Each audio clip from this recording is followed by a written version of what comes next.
Question 13.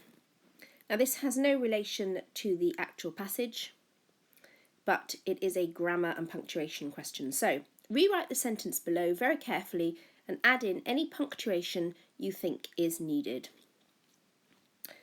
Okay, so I'm now going to write it and then we'll go through it. Okay, so we can see that this is somebody speaking. So opening with speech marks, quotation marks.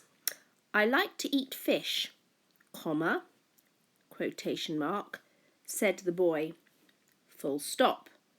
He's now talking again, quotation mark, capital letter for trout because he's starting the sentence.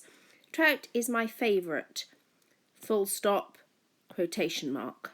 So there's quite a few to find there. And you'll probably get, so there's 1, 2, 3, 4, 5, 6, 7 pieces of punctuation that I've added. So you'll probably get roughly half a mark per punctuation mark, okay? Roughly. If you get the majority right, you probably pick up about 2.5 marks out of 3. Obviously, if you did it perfectly, you'd pick up all 3. If, for example, you just put in the quotation marks and you'd forgotten everything else, you'd probably pick up 1 mark.